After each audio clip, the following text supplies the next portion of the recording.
Nainital high court के हल्द्वानी की गफूर बस्ती को लेकर दिए गए आदेश के बाद अतिक्रमणकारियों की सांसें अटक गई हैं। 4,365 अतिक्रमणकारी चिन्हित किए गए हैं जिनके मकान ढहाए जाने हैं। इतनी बड़ी संख्या में घरों को ध्वस्त किए जाने से हजारों लोगों के खुले आसमान के नीचे आने का खतरा पैदा हो गया है। जहां एक और कांग्रेस इसका ठीकरा भाजपा पर फोड़ रही है, वहीं भाजपा इसे हाईकोर्ट के आदेश का हवाला देकर बसती नजर आ रही है। भूमि पर सालों साल से काबिज लोग परेशान हैं और उनकी अपनी अलग पीड़ा है, क्योंकि हाईकोर्ट की ओर से प्रशासन को एक सप्ताह के भीतर कब्जाधारियों को हटाने के आदेश दिए गए हैं। ऐसे में पुलिस प्रशासन भी जोर आजमाइश में जुटा हुआ है। हाईकोर्ट के निर्देश के बाद हल्द्वानी के बदबुलपुरा में रेलवे की 78 एकड़ जमीन से अतिक्रमण हटाए जाने को लेकर विस्तार पूर्वक चर्चा हुई। बैठक में निर्णय लिया गया कि 28 दिसंबर से अतिक्रमणकारियों को नोटिस दिए जाएंगे और उसी दिन पिलरबंदी भी की जाएगी। प्रशासन और रेलवे द्वारा 78 एकड़ भूमि में बने 4,365 घरों को तोड़कर अतिक्रमण हटाया जाना है। करीब 4,500 मकानों को हटाने से पहले विरोध के साथ ही बिजली, पानी व अन्य लाइनों को भी हटाना होगा। अतिक्रमण हटाने के दौरान विरोध की संभावना के मद्देनजर पुलिस प्रशासन भी पूरी तरीके से तैयार है। एसपी का कहना है कि अतिक्रमण हटाने के दौरान ड्रोन कैमरे से नजर रखी जाएगी, शांति व्यवस्था प्रभावित नहीं होने दी जाएगी।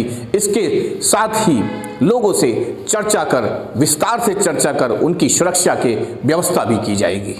इस कार्रवाई के दौरान हजारों लोग प्रभावित होंगे, लिहाजा अतिक्रमण हटाए जाने का पूरा मास्टर प्लान तैयार किया गया है। इसके अलावा अतिक्रमण क्षेत्र में ड्रोन और वीडियो कैमरे से निगरानी की जाएगी। हाई प्रोफाइल बैठक में पहुंचे अधिकारियों ने बताया कि हाईकोर्ट के आदेशों के अनुरूप ही अतिक्रमण हटाए जाने की कार्रवाई शुरू होगी। वहीं रेलवे के एडीआरएम विवेक गुप्ता ने बताया कि हाईकोर्ट के आदेश के अनुपालन के लिए राज्य सरकार के साथ समन्वय बैठक में पूरा प्लान बना लिया गया है। कानून व्यवस्था बाधित ना हो और शांति व्यवस्था बनी रहे, इसके लिए पर्याप्त सुरक्षा इंतजाम किए जा रहे हैं। गफूर बस्ती में सालों साल से लोग रह रहे हैं, परिवार के साथ रह रहे हैं, उनके छोटे बच्चे भी हैं। अगर ये परिवार उजड़े तो निश्चित तौर पर सड़क पर आ जाएंगे और सड़क पर आने के साथ ही विरोध और प्रदर्शन भी देखने को मिलेगा।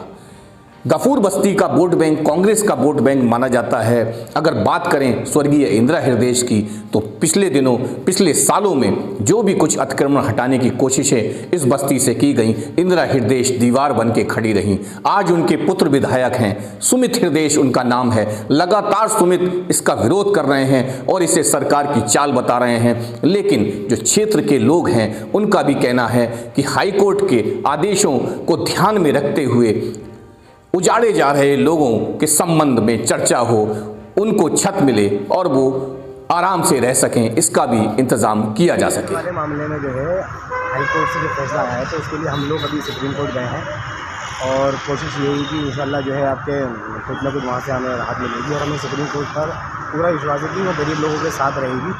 और जिस तरीके की आपके जो ये 4,300 लोगों को जो बेघर करने का जो एकदम से आदेश आ गया है, तो लोग बाग बहुत परेशान है और सरकार को इस वाले मामले में कहीं ना कहीं पब्लिक का साथ देना चाहिए। और इस वक्त जो है लोग बाग कहाँ जाएंगे इस वक्त, मतलब किसी का जो लोग यहाँ पे 100 साल से रह रहे हैं, जिनके दादा परदादा सब कुछ यहीं पैदा हुए हैं, वो लोग कहाँ जाएंगे।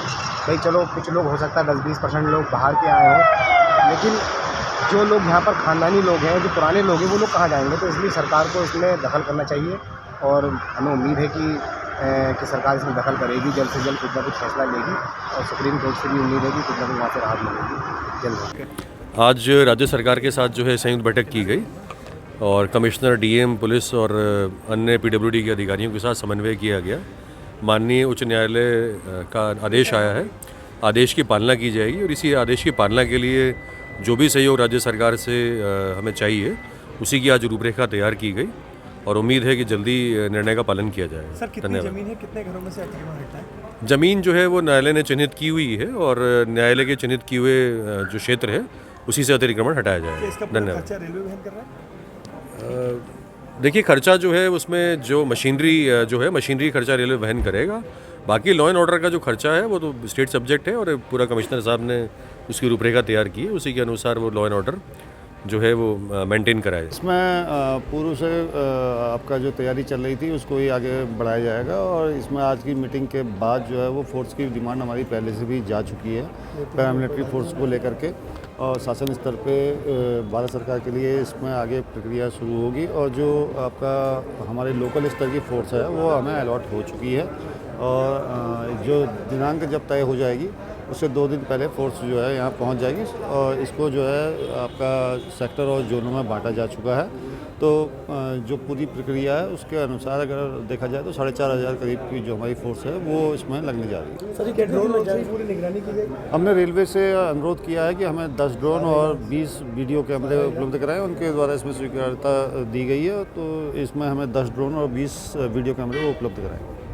और देखिए इसमें ऑनरेबल हाई कोर्ट के अभी बड़ा क्लियर कट आदेश आया है जिसका कंप्लायंस होना है, जिसमें कि जो रेलवेज़ की लैंड है उस पर जो भी एंक्रोचर्स हैं उसमें डायरेक्शंस रेलवेज़ को ये हैं कि इस पे आप अपना कब्ज़ा प्राप्त करें और उसमें केवल कुछ कंडीशंस दिए हैं कि 1 हफ़्ते का नोटिस हो जाए, इसकी पब्लिकेशन हो जाए, उसकी मुनादी भी हो जाए, उसके बाद जो पर्याप्त फोर्स की मांग है स्टेट की ओर से भी रेलवेज़ की ओर से भी उसको मांग लिया जाए और इस भूमि का कब्ज़ा प्राप्त कर लिया जाए। इस पे जो भी अवैध स्ट्रक्चर्स बने हुए हैं उनको भी डिमोलिश कर दिया जाए।